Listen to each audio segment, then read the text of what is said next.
लेकिन पाठ करते करते 2 दिन बीत गए, लेकिन उसे महसूस ही नहीं हुआ। तीसरा दिन भी व्यतीत हो गया, चौथा दिन भी व्यतीत हो गया, 24 घंटे के लिए बैठा, महसूस ही नहीं हो रहा, क्योंकि साधना में इतना तल्लीन हो गया कि अपनी मदन सुंदरी नाम की देवी को भी भूल गया। जब हम और आप भूल जाते हैं तो कोई एहसास कराने के लिए आता है, और हुआ ऐसा ही कुछ। पद्मावती नाम की देवी आती है, हे वत्स, ये उम्र आपकी साधना करने की नहीं है। हे वत्स, ये तपस्या की उम्र नहीं है। जाओ, आपके पिताजी आपकी याद में बीमार हैं, और आपकी सुंदरी, आपकी पत्नी आपके पिताजी के पैर दबा रही है, सेवा कर रही है। ओ, देवी ने जब ये कहा तो याद आया, मैं तो अपनी पत्नी के लिए ही तो यहाँ आया था। मन में विचार आ गया, पूछ तो लूं वो कैसी है। देखो, अखिलेश जी कह सकते थे वो जैसी है सो वैसी है, लेकिन जैसे ही पूछा गया कि मेरी मदन सुंदरी कैसी है, तो देवी बोली, हे वत्स, जब तुमने आराधना प्रारंभ की थी वह तो 2 दिन बाद ही पूर्ण स्वस्थ हो गई थी। उसकी देह तो कंचन जैसी हो गई थी, और वो आपके माता पिता के चरणों की दासी बन करके उनकी सेवा कर रही है, और वो आपको याद कर रही है कि कब स्वामी आएंगे, कब मेरे प्रभु आएंगे।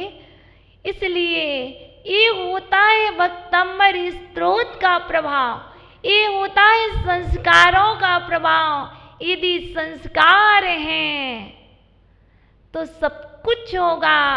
यदि आप धर्मात्मा हैं, आपके अंदर में श्रद्धा है, तो ये भक्तंबर स्तोत्र आपके भावों के साथ साथ आपके परिवार में भी परिवर्तन लाएगा, आपकी समाज में परिवर्तन लाएगा, आपके रोगों में परिवर्तन लाएगा। और फिर उस वत्स ने उठ करके वहाँ से अपने घर जा कर के देखा। जैसे ही वह राजकुमार घर गया, तो बताइए आज की कौन सी पत्नियां हैं जो पति के चरण छूती हों? कौन सी पत्नियां हैं जो आज अपने पति के चरण पखारती हों? जैसे ही वह राजकुमार अपने घर पहुंचा, तो इसकी स्वामिनी ने थाली कलश लेकर तो चरण नहीं पखारे, लेकिन थाली में चरण तो रखे, लेकिन अपने आंसुओं से चरण पखार दिए, और वो धन्य हो गई। फिर उसके शब्द थे, मैं धन्य हो गई, मेरा सौभाग्य जागा कि मुझे आप जैसे स्वामी मिले। मुझे तो आप ही प्रभु हैं, आप ही भगवान हैं, आप ही राम हैं, और आप ही महावीर हैं। ऐसे शब्द उस पत्नी के थे। कब? कब? जब स्वामी का समर्पण स्वामिनी ने देखा, तो स्वामिनी का समर्पण भी स्वामी के प्रति हो गया। इसी तरह जब तुम्हारा समर्पण भक्तंबर स्तोत्र के प्रति होगा, तो भक्तंबर स्तोत्र का समर्पण भी तुम्हारे ऊपर हो जाएगा। जब तुम्हारा समर्पण आदिनाथ को होगा, जब आपका समर्पण महावीर को होगा, तो महावीर की छाया तुम्हारे ऊपर होगी, आदिनाथ की छाया आपके ऊपर होगी। ना हो विश्वास तो करके देख लो, विश्वास ना हो तो करके देख लो इन दोनों काव्यों को। बस आज से ही प्रारंभ करना।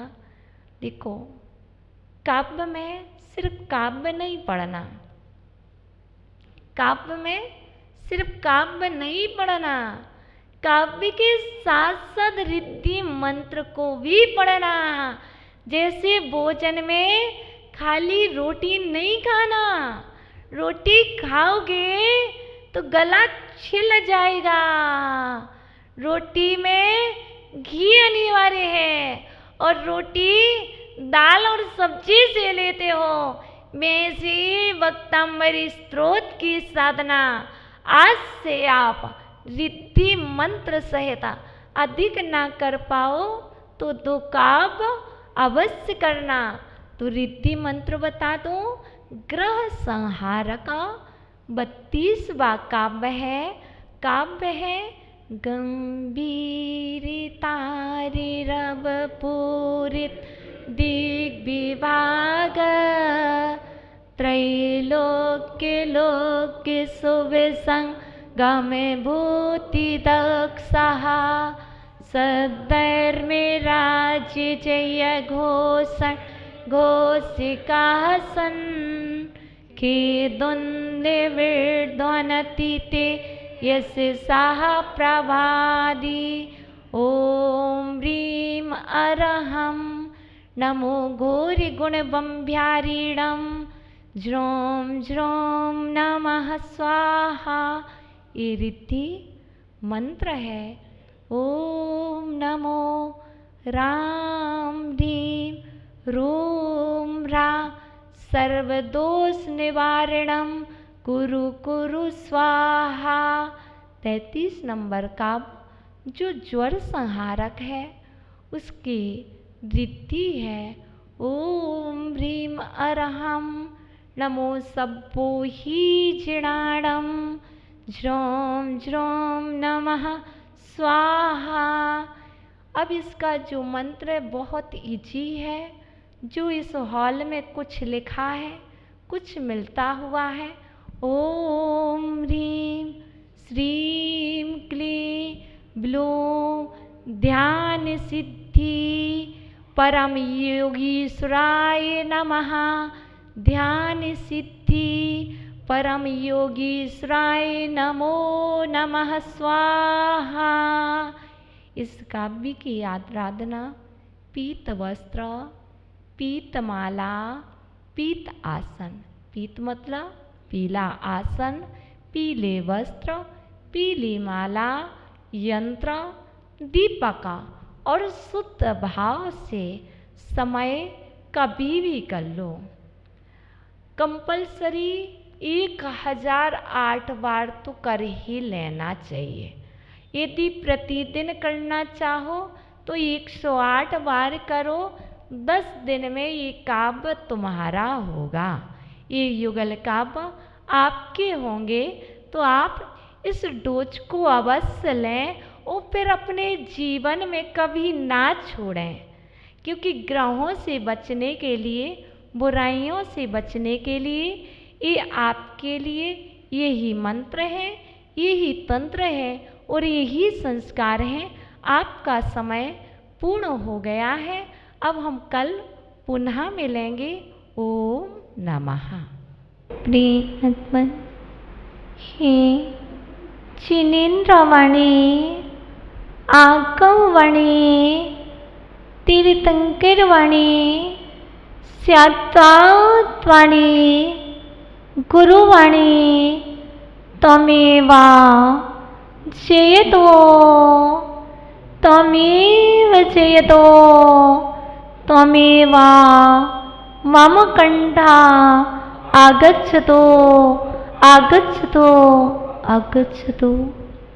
प्रिय आत्मन, हम सभी वक्तांबरी स्त्रोत के माध्यम से क्रम से बढ़ते जा रहे हैं और बढ़ते बढ़ते जो दुर्भिक्ष फैला हुआ है, जो ईद विविधता फैली हुई है, उन सबको निवारण करने के लिए आज 2 काव्य प्रस्तुत होते हैं।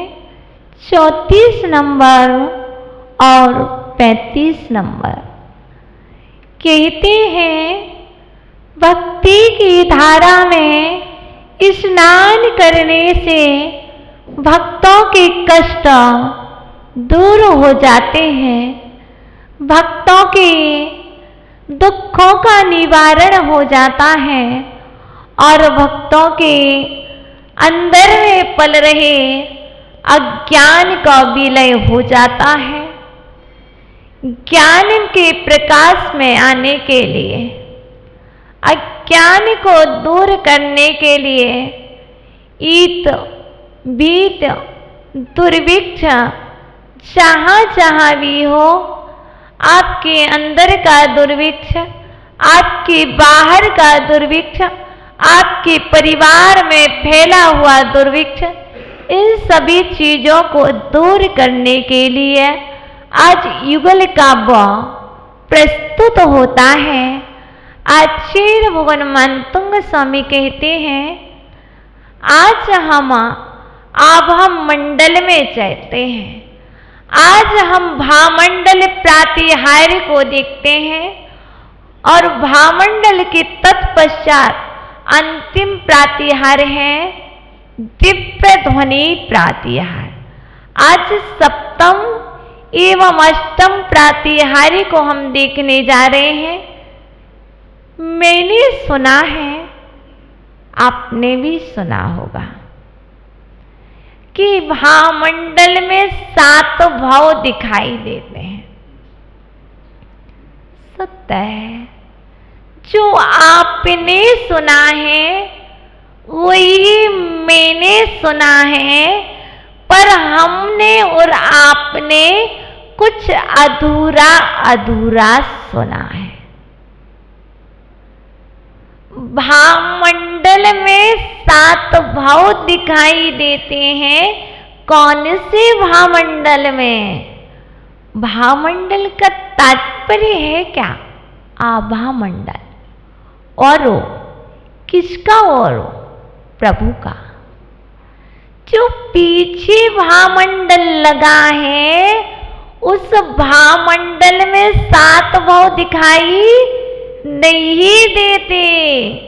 ये तो प्रभु का आभा मंडल है और उस आभा मंडल का प्रभाव है कि आपके अंदर विशुद्धि जाग गई है और उस विशुद्धि के बल से आपके ज्ञान में आपके पूर्व के 7 भाव दिखाई देने लगते हैं और आपके भविष्य के 7 भाव आपको नजर आने लगते हैं। ये आभा मंडल ये औरों का प्रभाव है। ये समौशरण में बैठे हुए तीर्थंकर देव का प्रभाव है। ये प्रभु का प्रभाव है कि उनकी विशुद्धि में आने से, उनके चरण सन्निधि में, उनके आभा मंडल आने में से हमारे अंदर में इतनी विशुद्धि जाग जाती है कि हम अपने 7 भाव अपने आप में दिखने लगते हैं। जैसे केवल ज्ञानी के केवल ज्ञान में तीनों लोग स्पष्ट झलकने लगते हैं, वैसे ही आभा मंडल औरों में विशुद्धि के प्रभाव से तुम्हारे 7 भाव वैसे ही प्रतीत होने लगते हैं। क्यों? ये वहाँ का आभा मंडल है, ये वहाँ का औरों है। इसलिए प्रत्येक प्राणी का, जितने भी जीव हैं, सभी जीवों का आभा मंडल भिन्न है, सभी का औरों भिन्न भिन्न है। इसलिए आपकी जितनी तीव्र विशुद्धि होगी, जितनी उत्कृष्ट विशुद्धि होगी, आपका उत्कृष्ट उतना आभा मंडल होगा। देखो, कहते हैं लोग, कोई मेरी सुनता नहीं, कोई मेरी बात मानता नहीं, कोई मेरी बात सुनता नहीं। क्यों? क्योंकि आपका औरों ही इतना प्रभावशाली नहीं है। आपकी बात कैसे कोई सुनेगा? देखो, समूह शरण में प्रभु की दिव्य ध्वनि घिर रही है। समूह शरण में 12 सभाएं लगी हुई हैं और वह 12 सभाओं में बैठे हुए जीव, 3 गति के जीव एक साथ बैठे हैं।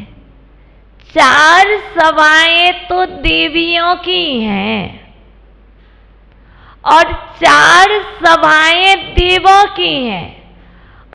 3 सभाएं मनुष्यों की हैं और 1 सभा त्रियंच की है।